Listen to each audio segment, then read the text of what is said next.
Hey everyone, welcome back to the channel, your go-to spot for all things fishing. I'm your host and fellow angler, and boy, do I have an exciting forecast for you this week. We're diving deep into the fishing conditions across Australia from the 6th of October to the 12th of October 2025. Now, why is this week special, you ask? Well, my friends, spring in Australia is truly kicking into high gear, and our research shows a fantastic blend of warming waters, stable weather, and a potent moon phase that could just deliver some unforgettable fishing experiences. We've got a full moon kicking off the week, followed by a waning gibbous phase, which, according to my experience and many seasoned anglers, can ignite a feeding frenzy. Stick around, because by the end of this video, you'll know exactly where to cast your line, what bait to use, and why these next 7 days could be some of your most productive yet. This week promises a mixed bag, from challenging bites to absolute hot sessions, all driven by subtle shifts in the elements. Let's get into it. All right, friends, let's talk about what's biting and how to target them. Based on the warming waters and increasing baitfish activity across coastal Australia, particularly in New South Wales, and the lead-up to the wet season in the tropical north, we've got some prime targets. First up, the ever-popular flathead. These ambush predators are really starting to turn on as the water warms, making spring a prime time for them. Where to find them? Look for them lying in wait on sandy or muddy bottoms, especially in estuaries and coastal bays where the water is warming up and attracting small prawns and baitfish. Think of those shallow flats, particularly during the early morning and late afternoon. And don't forget the edges of weed beds and near drop-offs or channel edges. The warming coastal waters, averaging around 19 to 21 degrees Celsius, are bringing them into these shallower feeding grounds. What to use? My go-to tackle here is a light spinning rod with a 2,500 to 4,000 size reel spooled with 10-pound braid and a 20-pound fluorocarbon leader. For lures, soft plastics resembling prawns or small baitfish, like paddle-tail plastics in 4 to 6 inches, worked slowly with a lift and drop retrieve, will be deadly. If you prefer bait, fresh pilchards or live prawns rigged on a running sinker are incredibly effective. Remember, a slow retrieve is key. Let that lure or bait spend time on the bottom, mimicking an easy meal. Next, for some light tackle fun, let's talk about bream and whiting. These guys are absolute spring favorites, and with baitfish and prawns starting to appear as the water hits the high teens, they'll be on the chew. Where to search? You'll find bream around submerged structures, oyster racks, rock walls, and jetties in estuaries. Whiting will be in the surf gutters on sandy beaches and shallow protected bays. They'll be up in the shallows early morning and late afternoon, chasing those tasty crustaceans. What to use? A light finesse setup with a 2 to 4 kilogram rod and a 1,000 to 2,500 reel is ideal. For bait, fresh peeled prawns or worms are hard to beat on a running sinker rig. If you're into lures, small bent minnows, stick baits or soft plastic prawn imitations, worked slowly and subtly, will entice them. For those who love a bit more of a fight, snappers are moving inshore to spawn in warmer waters, making them more accessible from October to March or April. Inshore snapper are definitely on the run this spring. Where to find them? Look for them around rocky reefs, artificial structures, and deeper channels, particularly near coastal areas where water temperatures are rising. Their numbers are steadily increasing along the southern coasts. What to use? For bait, fresh pilchards, squid, or paternoster rigs with circle hooks are highly effective. If you prefer lures, soft plastics, 5 to 7 inches, in natural colors, jigged gently off the bottom, or slow-pitch jigs can be incredibly productive. Focus on dawn and dusk, which are typically prime feeding times for snapper. And for our friends in the tropical north, it's all about the iconic Barramundi. October marks the start of the build-up season, where increasing cloud cover and humidity before the wet season truly ignites their action. Barramundi will be increasingly active and congregating around river mouths and estuaries for breeding. Temperatures in the 24 to 25 degrees Celsius range really get them on the chew. Where to search? Target river mouths, estuaries and inland billabongs, especially around aquatic vegetation and broken timber. On outgoing tides in estuaries, they'll be actively feeding. What to use? Cast shallow-running minnow-style lures or soft plastics.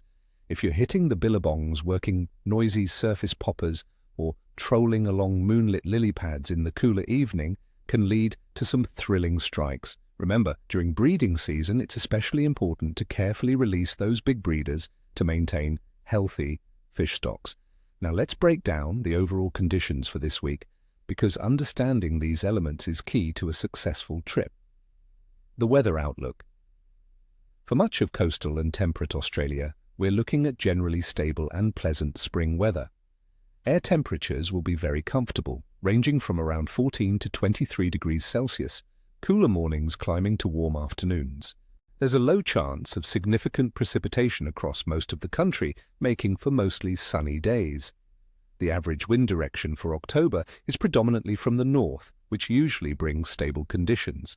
Expect light to moderate winds, generally 15 to 25 kilometers per hour, sometimes shifting to a southwesterly direction.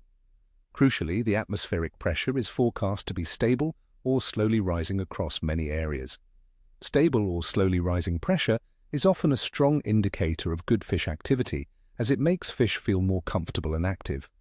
These mild, sunny and stable conditions, coupled with steady atmospheric pressure, generally signal active feeding periods for many species. Water temperature trends. Across coastal New South Wales, the water temperature is firmly in the spring warming trend, averaging a lovely 19 to 21 degrees Celsius. Further south, in places like Melbourne and Adelaide, it's a bit cooler, around 14 to 16 degrees Celsius, but still warming. Heading north towards the Gold Coast, you're looking at a warmer 22 to 23 degrees Celsius. In the tropical north, waters are much warmer, nearing 30 degrees Celsius in places like Fanny Bay. This warming trend is vital, friends. It kickstarts the metabolism of many species, making them more active and aggressively seeking food after the cooler winter months. This is exactly what we want to see for an active bite. The lunar influence. This week begins with a powerful full moon on the 6th of October, an event sometimes called the Hunter's Moon, and it's even a super moon. The full moon's peak is late on the 6th or early on the 7th, after which we transition into a waning gibbous phase, which will last through to the 12th of October. Many seasoned anglers, myself included, believe that the days immediately surrounding a full moon can be incredibly productive. The increased moonlight often means more nocturnal feeding activity and generally higher tidal movements, which stirs up bait and gets fish hunting. While the direct moon phase equals bite correlation can be debated, the strong gravitational pull influencing tides is undeniable, and that alone can trigger fish activity. As the moon wanes through the week, these strong tidal influences will gradually lessen, but the increased moonlight in the evenings and early mornings will still offer opportunities. General fish activity. Considering all these factors, the stable, mild spring weather, warming water temperatures, and the highly influential full moon transitioning to waning gibbous, I'm expecting a truly active period for many species across Australia. Fish metabolism is increasing, and they are moving into shallower feeding grounds. Expect flathead, bream, and whiting to be particularly active inshore and in estuaries. Offshore species like snapper should also be on the bite. In the tropical north, barramundi will be increasingly active as the build-up season really gets going. All right, let's break it down day by day so you can plan your attack. Monday, the 6th of October. This is a big day, my friends. It's the full moon. Expect excellent fishing. The high lunar illumination, combined with stable spring conditions and warming waters, should trigger strong feeding activity, especially around dawn, dusk, and throughout the night for nocturnal feeders. Focus on flathead and snapper in coastal areas. Tuesday, the 7th of October. Just past the peak of the full moon, but the influences are still very strong, good to excellent fishing. The fish will still be quite active due to the recent full moon and continued stable weather. Water temperatures are ideal for flathead and bream in the estuaries. Wednesday, the 8th of October. We're now in the waning gibbous phase. I'd rate the fishing as good. Conditions should remain stable, with pleasant temperatures. Focus on bream and whiting in shallower areas, as they'll be chasing bait stirred up by the moon's earlier influence. Barramundi in the north will be particularly keen. Thursday, the 9th of October. A good day for fishing. The waning gibbous continues. Weather should be consistent with moderate winds and stable pressure. This is a great day to try for snapper, especially if you can get out to those inshore reefs. Friday, the 10th of October. I'd call it a good to medium day. The moon's influence is gradually decreasing, and fish might become a little more selective. Focus on working your plastics slowly for flathead, or target bream around structures with fresh bait. Saturday, the 11th of October. Medium fishing. Weekend warriors, be ready for slightly more challenging conditions compared to earlier in the week. A slight drop in pressure or a minor shift in wind could make fish a bit more cautious. Try various retrieves and bait presentations. Still, the warming water keeps things promising for flathead and whiting. Sunday, the 12th of October. Also a medium day for fishing. As the waning gibbous nears its third quarter, the bite might be more subtle. This is a great day for finesse fishing for bream or experimenting with different areas for flathead.